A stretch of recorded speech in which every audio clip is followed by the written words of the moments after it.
मैदा न वापरता गहूचं पीठ वापरून फक्त 2च पाऱ्यांमध्ये एकाच वेळेस भरपूर समोसे बनवता येतील। होळीसाठी या पद्धतीचे झटपट तयार होणारे फ्लावर समोसे तयार करू शकता। त्यासाठी 1 कप गहूचं पीठ घेतलेलं आहे। तुम्ही अर्धा कप गहूचं पीठ आणि अर्धा कप मैदा घेऊ शकता किंवा या गहूच्या पिठामध्ये 1 चमचा मैदा टाकू शकता किंवा संपूर्ण मैदा इथे घेऊ शकता। चवीनुसार मीठ टाकलं, पाव चमचा ओवा टाकला। समोसे छान दिसण्यासाठी पाव चमचा काळे तीळ घेतलेले आहेत। आवडत नसतील तर काळे तीळ स्किप केले तरी चालतील।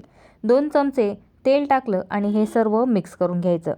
1 कप पिठामध्ये 2 चमचे तेलाचं मोहन परफेक्ट आहे। इथे पिठाची मूठ बांधली गेली पाहिजे असं काही नाही, फक्त पिठाला तेल चांगलं चोळून घ्यायचं आणि थोडं थोडं पाणी टाकत पीठ मळून घ्यायचं। चपातीला ज्या पद्धतीने आपण मऊसूत पीठ मळतो त्याच पद्धतीने पीठ मळून घ्यायचं। आणि बघा इथे पिठाच्या लगेच वेगवेगळ्या लेयर्स दिसायला सुरुवात झालेली आहे। 1 कप गहूच्या पिठासाठी अर्धा कप पाणी लागलेलं आहे। आता या पिठावरती सुती कपडा झाकायचा आणि 6 ते 7 मिनिटं पीठ मुरू द्यायचं। तोपर्यंत सारण तयार करून घेऊया। त्यासाठी 4 मीडियम साईजचे बटाटे सालं काढून कापून उकळवून घेतलेले आहेत आणि थंड करून घेतलेले आहेत। कापून घेतल्यामुळे बटाटे पटकन उकडतात। आता हे बटाटे किसून घ्यायचे आहेत। मी याच चाळणीमध्ये हे बटाटे स्मॅश करून घेतले। बटाटे चांगले उकडवून घ्यायचे म्हणजे बटाट्यांमध्ये अजिबात गाठ राहत नाही। इथे आपल्याला बटाटा किसूनच घ्यायचा, बटाट्यामध्ये अजिबात एक सुद्धा गाठ ठेवायची नाही। आता यामध्ये छोटा चमचाभर साधं मीठ, छोटा अर्धा चमचा काळं मीठ, 2 चिमूट किंवा छोटा पाव चमचा हळद, छोटा चमचाभर किंवा अर्धा चमचा धना पावडर, 1 छोटा चमचाभर लाल मिरची पावडर, अर्धा चमचा चाट मसाला आवर्जून घालायचा, छोटा पाव चमचा गरम मसाला। सर्व मसाले छोट्या चमच्याने मोजून घेतलेले आहेत। 2 चमचे किंवा 1 मोठा चमचा भरून कॉर्नफ्लॉवर पावडर घेतलेली आहे आणि चमचाभर तांदूळचं पीठ घेतलेलं आहे। तांदूळचं पीठ नसेल तर फक्त 2 चमचे कॉर्नफ्लॉवर पावडर टाकू शकता आणि कॉर्नफ्लॉवर पावडर नसेल तर फक्त 2 चमचे तांदूळचं पीठ टाकून घेऊ शकता। एक वस्तू स्किप केली तरी चालेल, फक्त तांदूळचं पीठ खूप जास्त टाकायचं नाही, नाहीतर समोसे खूप कडक होतील। आता हे सर्व सामान इथे एकजीव करून घेतलं। बटाट्यांमध्ये सर्व मसाले मिक्स करून घेतले। याच पद्धतीने मसाले टाकायचे। या मसाल्यांमुळे समोस्यांना खूप छान टेस्ट येते। आता इथे 6 ते 7 मिनिटं झालेले आहेत आणि पीठसुद्धा चांगलं मऊसूत तयार झालेलं आहे। पुन्हा मिनिटभर या पिठाला मळून घ्यायचं आणि पीठ बघा ओवा आणि काळे तीळ टाकल्यामुळे किती सुंदर दिसत आहे आणि चपातीचं पीठ आहे त्यामुळे पीठ एकदम सॉफ्ट तयार झालेलं आहे। आता या पिठाच्या समप्रमाणात 2 लाट्या तयार करून घ्यायच्या आणि आता या लाट्या लाटून घ्यायच्या आहेत। तुम्हाला जर मोठी पोळी किंवा चपाती लाटता येत नसेल तर छोट्या छोट्या 4 पोळ्या लाटल्या तरी चालतील। मोठी पोळी मोठ्या चॉपर बोर्डवरती किंवा डायरेक्ट किचन वट्ट्यावरती लाटून घेतली तरी चालेल। आता या लाटीला थोडंसं गहूचं पीठ लावायचं आणि ही लाटी लाटून घ्यायची आहे। माझ्याजवळ मोठा चॉपर आहे त्यानेच मी ही लाटी लाटून घेतलेली आहे। इथे व्हिडिओ थोडा फास्ट केला नाही तर मग व्हिडिओ खूप मोठे होतात। आणि बघा अजिबात ही पोळी किचन वट्ट्याला किंवा जो चॉपर बोर्ड आहे त्याला चिटकलेलं नाही। मी एकाच वेळेस थोडंसं पीठ लावून ही पोळी लाटून घेतली। या पिठामध्ये जर तुम्ही मैदा टाकला असेल तर आणखीन पातळ पोळी लाटून घेऊ शकता आणि गहूचं पीठ जर मळलेलं असेल तर बघा एकदम चपातीप्रमाणे पोळी लाटून घ्यायची, खूप पातळ नाही आणि खूप जाड नाही।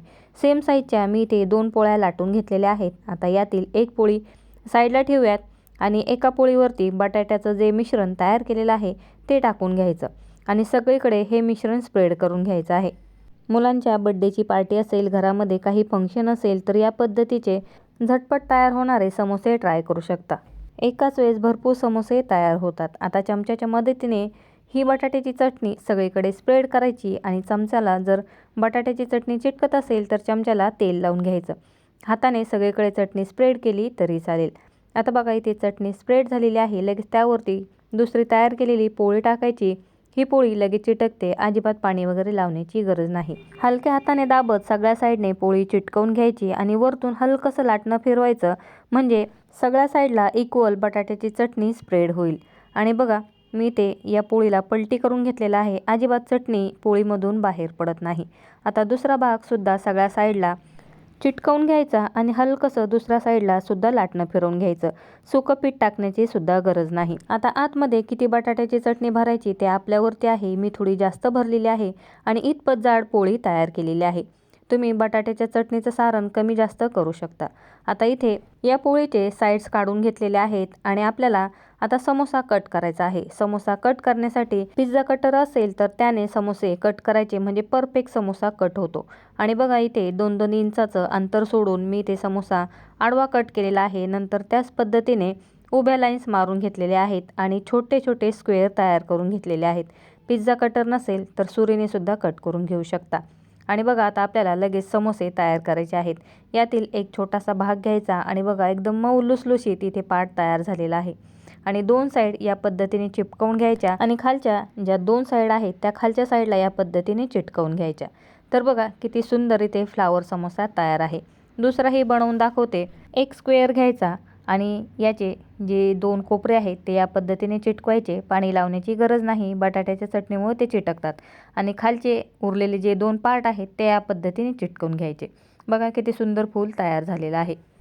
चपातीच्या साईडचा जो कॉर्नर आहे तिथे बघा फक्त 3च ट्रायंगल तयार झालेले आहेत. त्यांचे फक्त 2 पार्ट चिटकवून घ्यायचे, म्हणजे त्याचं सुद्धा फूल तयार होतं. तुम्हाला फ्लावर तयार करायचे नसतील तर डायरेक्ट हे चौकोन तळून घ्यायचे, त्याचे सुद्धा चौकोनी समोसे खूप छान तयार होतात. आता इथे सर्व फुलं तयार करून झालेले आहेत. हे समोसा फुलं तयार करताना खूप मज्जा येते. नक्की एकदा ट्राय करून बघा. सर्व फ्लावर समोसा तयार आहेत. आता तळण्यासाठी मध्यम गरम तेल घ्यायचं, खूप थंड नाही आणि खूप उकळतं गरम नाही. आणि तेलामध्ये समोसे टाकताना पुन्हा त्याच्या साईड चिटकवून घ्यायच्या आणि नंतर तेलामध्ये टाकायच्या. इथे तेलामध्ये समोसे टाकल्यानंतर बबल्सवरून तुमच्या लक्षात येत असेल की तेल किती गरम आहे. लगेच समोस्यांना टच करायचं नाही, साईडने त्यांच्यावरती चमच्याने तेल टाकायचं, म्हणजे वरची साईड सुद्धा थोडीशी तळली जाते किंवा भाजली जाते. आणि बघा समोस्यांची खालची साईड चांगली कडक झाली की ते ॲटोमॅटिक तेलावरती तरंगायला सुरुवात होते. आणि खालची साईड चांगली कडक झाल्यानंतरच समोस्यांना पलटी करून घ्यायचं. मीडियम फ्लेमवरती समोसे तळून घ्यायचे. समोस्यांना दोन्ही साईडने चांगला ब्राऊन कलर आला की नंतर गॅसची फ्लेम लो करायची. इथे बघा समोस्यांना चांगला ब्राऊन कलर आलेला आहे. आता या स्टेजला गॅसची फ्लेम लो करायची आणि 2-3 मिनटं लो फ्लेमवरती समोसे तळून घ्यायचे, म्हणजे एकदम कुरकुरीत समोसा तयार होतो. इथे समोस्यांना कलर बघा किती सुंदर आलेला आहे आणि तेलामध्ये बघत असाल एकसुद्धा समोसा तेलामध्ये सुटलेला नाही. आता हे समोसे चांगले कुरकुरीत तयार झालेले आहेत. यांना तेलातून बाहेर काढून घेतलं आणि त्याच पद्धतीने दुसरी बॅचसुद्धा तळून घेतलेली आहे. फक्त समोसे तळण्यासाठी थोडा जास्तीचा वेळ लागतो, बाकीची प्रोसेस अतिशय झटपट तयार होते. घाई असेल, सण असेल तर अशा वेळेस आदल्या दिवशी बटाट्याचं सारण तयार करून ठेवू शकता आणि दुसऱ्या दिवशी समोसे तयार करून घेऊ शकता. इथे आवाजावरून लक्षात आलं असेल समोसे अतिशय कुरकुरीत तयार झालेले आहेत. मैदा न वापरता झटपट कुरकुरीत फ्लावर समोसा आपण तयार केलेला आहे.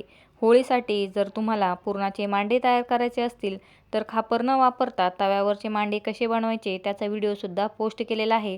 आणखीन मिनी समोस्यांचा व्हिडिओसुद्धा पोस्ट केलेला आहे. सर्वांची लिंक डिस्क्रिप्शन बॉक्समध्ये दिलेली आहे. सणाच्या दिवशी किंवा होळीच्या दिवशी घाई असते त्यावेळेस झटपट तयार होणारे फ्लावर समोसा ट्राय करून बघा. व्हिडिओ आवडला तर व्हिडिओला लाईक करायला, चॅनलला सबस्क्राईब करायला विसरू नका. व्हिडिओ बघितल्याबद्दल धन्यवाद.